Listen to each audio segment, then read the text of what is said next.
Ohana! Ready to rumble! We are about to have a good time. If you haven't gotten a pina colada, grab one at the bar. Welcome, welcome, welcome. We are going to have a lot of fun. My goal is to ruffle a few feathers. I'm going to be surprised if you learn anything new. But we're going to weave a story together with all these little facts that you probably already know to tell a story that you may not have thought about, how it all came to be. So what are we going to talk about today? We're going to talk about boat drinks. And how many of you said, what the heck is that? Do you know the term? Does everybody know the term boat drink? I told the people I'm talking about boat drinks and I heard, what the heck is that? Well, we'll talk about it. We'll talk about what makes up a crafted cocktail, and we'll talk about the difference between boat drinks and crafted cocktails.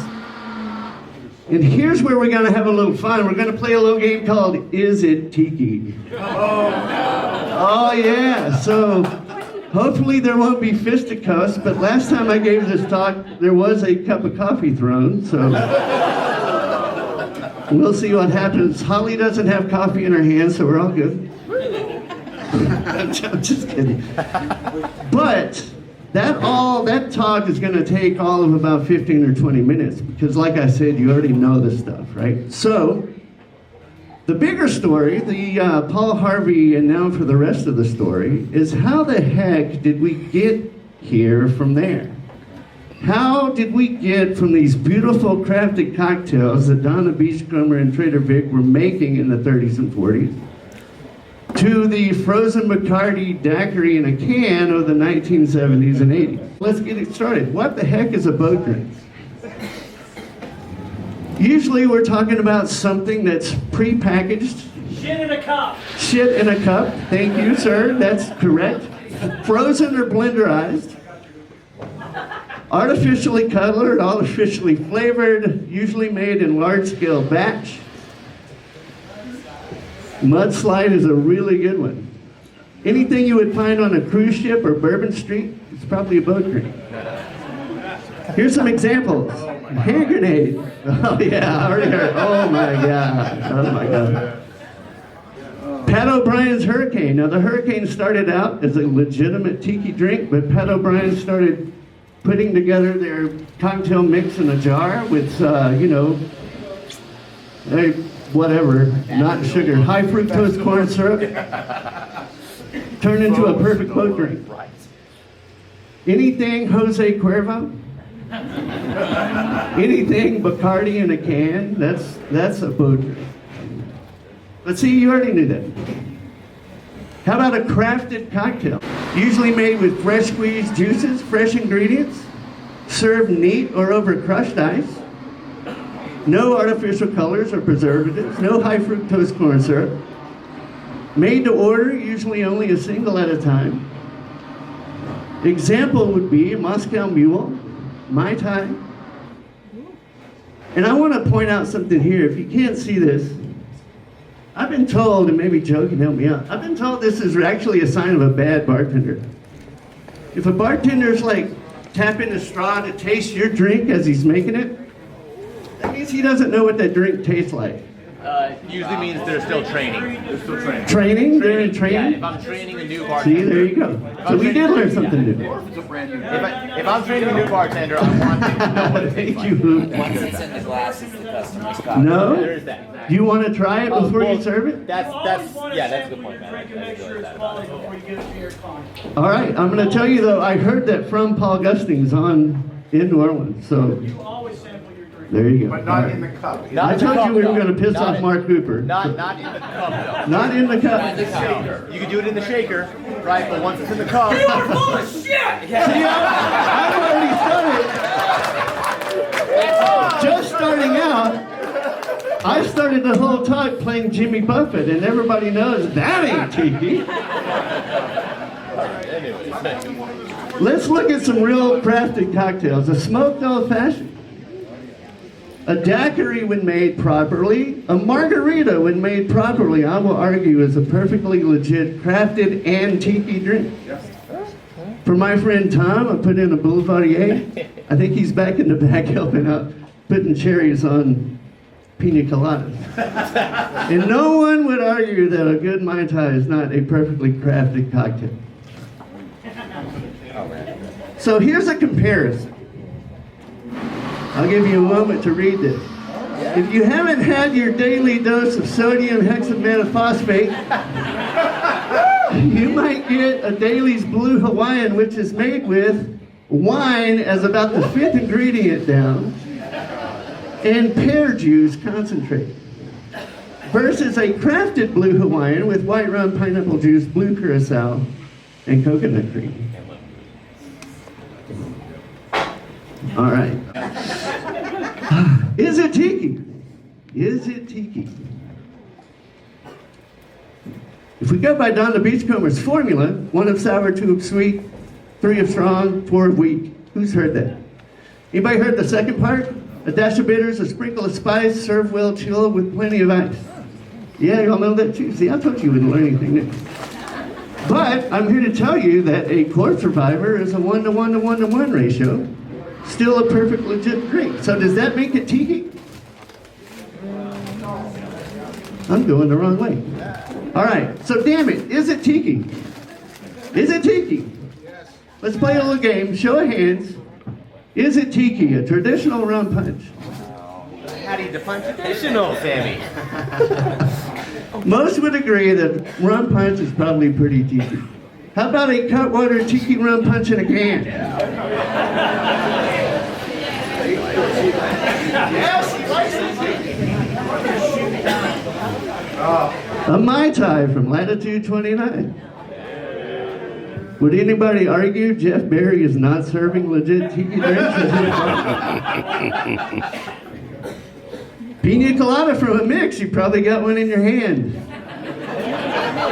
What do you think? Is it tiki? Frozen margarita? No. Fun, but not tiki.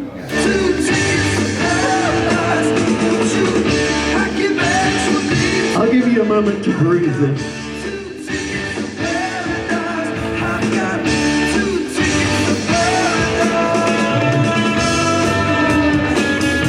Eddie Money, is that tiki? Here's what I want you to get from this. An escape to a world that never existed except in their dreams. An island paradise where the pressures of the normal life could be set aside, right? In my own paraphrasing, tiki is anything that lets you escape the troubles right now and transport you to that fictitious, vaguely Polynesian, tropical island paradise that exists solely in your own imagination. Yeah.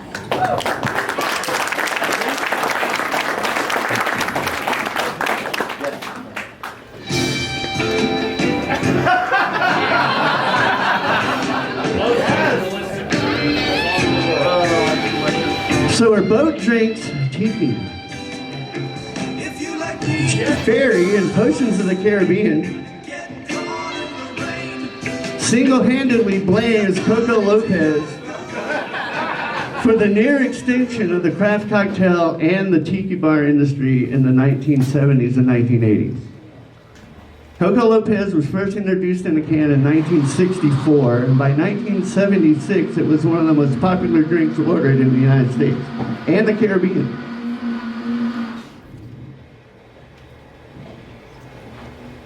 So are they tiki? Yes, tiki. In my mind, they certainly can be if it takes you to your own tropical hideaway. Anything that you enjoy that takes you from now, right here, right now, all your problems of the world, and transports you to your happy place is tiki. Is Rose still mad? Tiki? Drugs, tiki? Yeah, drugs are tiki. So it doesn't have to apply to drink. So a Star Wars tiki, right? Tiki Tom Tom not here this year? He's here. Is he here? Is he in the house? He's not here. He's not here? So in his book Polynesiacs, he features somebody that has a home tiki bar that's Star Wars themed. Are they here by any chance? But what I'm saying is you can take a theme, and if you work hard enough, if you imagine hard enough, you can make a tiki. Are aliens tiki? Did you see my shirt? Ray and Spooner seems to think they might be tiki. You know, by the end of the night, you may believe that aliens could be tiki. My point is that Don the Beachcomber made all this stuff up in the first place, right? He made it up. He made up a little tropical place that made you feel like you were on vacation. And if it makes you feel like you're on vacation, then it can be your tiki. We need to stop asking, is it tiki? And we need to start saying, here is my tiki island. Come aboard. Let me show you what my island looks like. Right? Don't yuck somebody's young.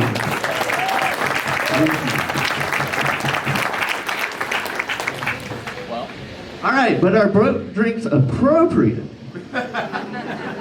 And I say yes, anytime that convenience supersedes the need for quality. And that, my friends, is the bigger story we're going to explore. So that ends the boat drink tiki talk. I told you it'd take about 15 minutes. But the bigger story lies in this whole concept right here, which when I started researching this, it came up over and over and over again. So, how did we believe that convenience is more important than quality?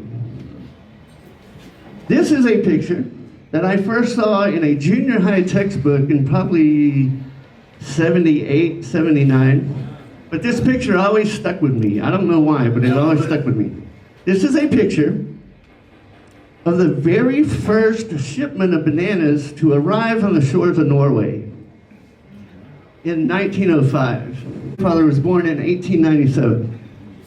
So this happened in my grandfather's lifetime, that the technology did not exist to keep bananas cool enough and get them there fast enough to get them fresh to Norway from Central America.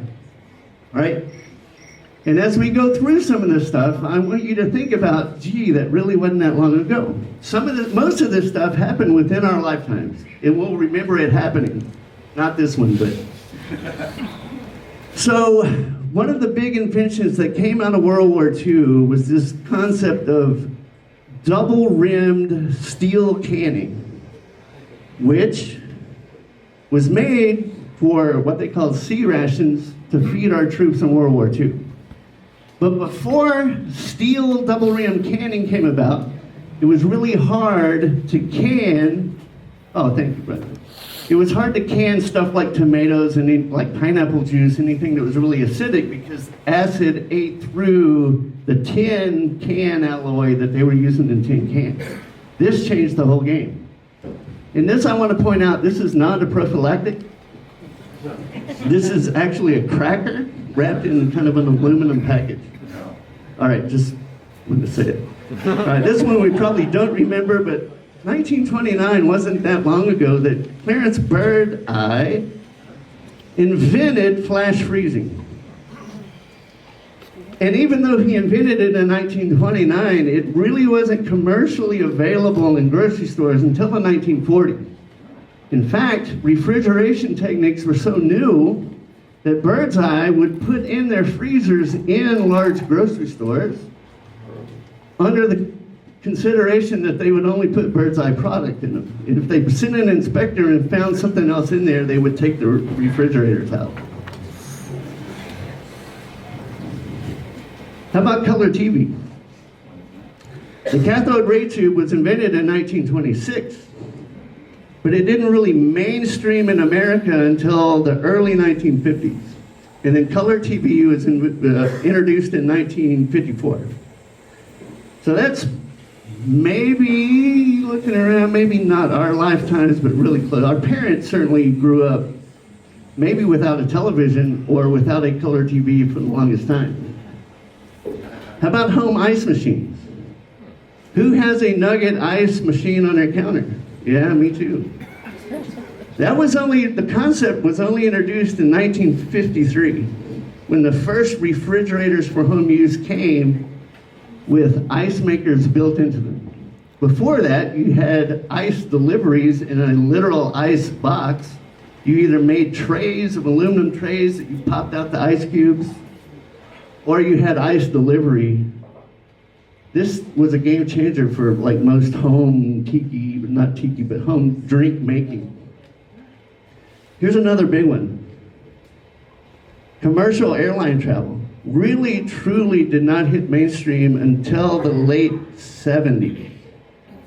Now, it was available, but before the late 70s, really, truly, and I hate to name names, but before Southwest Airlines came around, it was so expensive to travel via air that they called the people that could afford to do it the jet set. Exactly, the jet set, until the mid-70s, really.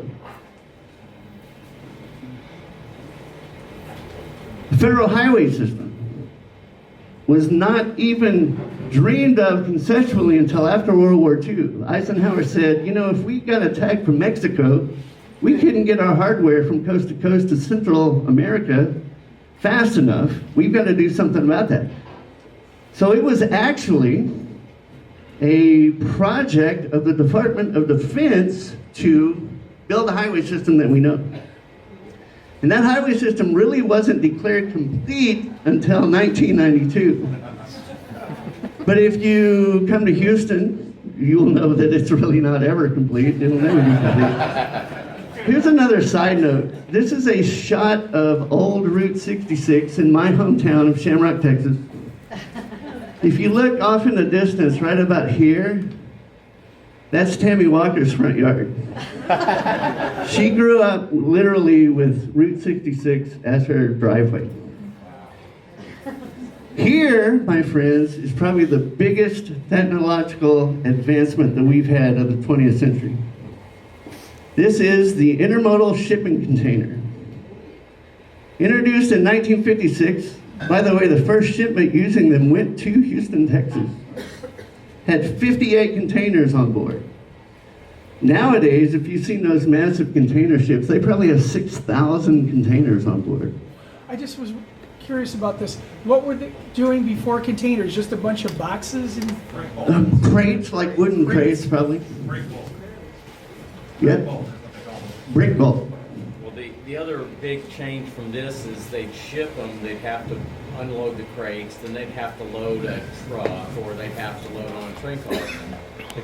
The compartment is, they load it up in the compartment and they just pick the compartment That's up. the trick of it all. So the trick of these containers is they can go from ship to rail car to truck to warehouse, really. They can just be taken off the truck and put in a warehouse without ever having to be repacked or restored. So they go from ship to train to truck to warehouse, and you never have to unpack it until you're ready. This, my friends, is why you can go on Amazon today and click a button. And in my case, because we have a big distribution center about 10 miles from my house, but I have literally ordered something in the morning and it's been at my house that afternoon. Wow. This, my friends, is why that happens so fast. This changed logistics as we know it. Yeah, that's You can make tiki bars out of it. And even Hawaii wasn't a state until 1959. We had people that were born before 1959. Yeah, a couple. So this happened literally in our lifetimes. Hawaii wasn't even a state yet. In fact, when Don the Beachcomber went to Hawaii, it wasn't a state. So my point is that all these technologies kind of hit a crossroads in time and space right about the mid-70s. Right? Enabling the packaging, storing, and shipping of goods and services globally, quickly, and efficiently. Meaning we had an availability to get stuff that we never could get before, right? So how did these guys pay for all of this technology? Easy, they get us to pay for it. We're gonna pay for it as consumers. How did they do that? Well, during World War II, the women entered the workforce for the first time. Replacing the men that were off fighting the war, women had to go into industrial services, any kind of services in the workforce. After World War II, it became very acceptable that women stayed in the workforce. They didn't get forced out of the workforce at that point. It's more socially acceptable to see women in the workplace, and it created this concept of a dink. Do y'all know what dinks are? Double income, no kids. So now families as a whole had a much larger disposable income to buy all these goods and services. So how did they get us to buy it? Advertising, campaigns. So did y'all know that Ocean Spray invented the Cape Cod, the Sea Breeze, the Bay Breeze, and the Madras as a marketing tool to get you to buy cranberry juice? Yeah, see? They put out a campaign in 45 with these cocktails, and now, and look what it says. It's the fresh fruit you can drink. Because it's canned, and it's loaded with preservatives, so it doesn't go bad in the can, it's fresh.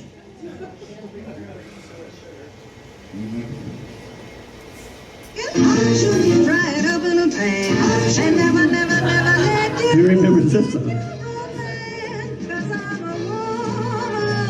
The 8-hour perfume for your 24-hour woman. So it's right about that time that we start seeing convenience being marketed as a value proposition in the marketplace, right? Because these women, and Tammy wanted me to point out very specifically that women, it was acceptable for women to be in the workplace, but that did not excuse them from their duties of being a wife and a cook and a mother. So they had to do it all. And sex partner, that's important. I would put that under the duties of a wife, but I could be wrong. So we saw marketing campaigns specifically targeted to women, and we saw it for breakfast. 1957, Tang hit the market. Down here it says something about, I love the fresh taste of Tang. It's chock full of vitamin C. A delicious way to do something good for your family. Right? Egg McMuffin hit market in 1972. You deserve a break today. Your breakfast is ready. And lunch. Spam, 1937, but it really didn't get popular until Hawaii became a state, because Hawaii ate tons of it. They still do. Here's one of my worst processed foods you could eat. 1985, Oscar Mayer introduces the Lunchable. Who sent their kids to school with Lunchables? I did. I'm sorry to say, but I did. I'm not going to stop making a face until I get Lunchables with pudding. Good luck, kid. Make that face in your room for 2 hours. And TV dinners. So can we make it back? Can we get from there back to where we need to be? And the answer, I think, bless their little hearts, lies with the millennials and the Gen Zers, believe it or not. They are pushing back against this corporate message that prepackaged convenience is worth more to them than their health. What's the new message? Locally sourced, locally sold, locally served. Eat local. Not modified, organic, sustainable, environmentally friendly. Farm to table. Local board. Yeah, local board. Where did this trend start? By 1978, there were a total of 89 breweries in the United States. By 2022, there are over 9,500. Now, I want to say this launch really starts to tick up about the late 90s. I won't mention a name, but a Green Mermaid coffee company started doing the same thing. I don't want to get sued. But the craft coffee and the craft beer industry really launched this thing with the hipsters in the late 90s, early 2000s. So we're starting to see craft coming back. How about our heroes? I don't know how I missed our heroes at Wusong Road. They should have been on this list. I'm so sorry, Joe and Matt. You should be on here, but Jeff Berry, Martin Tate, Garrett Richard at Sunken Harbor. Have you read their books? What's the last third of every one of their cocktail books? Homemade syrups, homemade bitters, acid adjusted this, crafty that. For the first time now, we're seeing a well-being being marketed as a value proposition rather than convenience. And thank goodness, you know, the Gen Zers want to come in and they don't mind waiting 10 minutes for a cocktail as long as it's fresh and crafted and doesn't have, you know, high fructose corn syrup in it. They want that because their well-being is now more important to them than their convenience. Again, bless their little hearts. Which I learned is basically Southern fucking morons. All right, so hopefully we've learned that boat drinks do have a place and a purpose in life. Crafted cocktails are preferred under most circumstances. And tiki is as tiki dreams. Don't yuck somebody's yum, man. Let them show you what their tiki world is. Then we looked at all the technology advances that converge at this one crossroads in time, which happens to coincide with the near death of the tiki industry and the crafted cocktail industry. Convenience being marketed as a value proposition, and now we're seeing well-being as the new trend, and we're getting back into our craft world. Hence, here we all are with our home tiki bars and our lemon juice presses and all that. Here we are. Questions? Comments? There is a line, so he said if I'm hearing what you're playing, along with what you're saying, there's a line between boat drinks and yacht rock. Like connected the dots. I would say absolutely. You will hear some yacht rock in my tiki bar at home. The first time I was in Donna Beachcombers in Huntington Beach, it was playing all yacht rock. And I went up to the DJ and I said, you know, this is really cool, but I really expected some tiki exotica. He goes, dude, it's Sunday. We have yacht rock Sunday every Sunday. Oh, that makes sense. But yes, but is it appropriate? It might be. If it takes you to a happy place, it might be appropriate.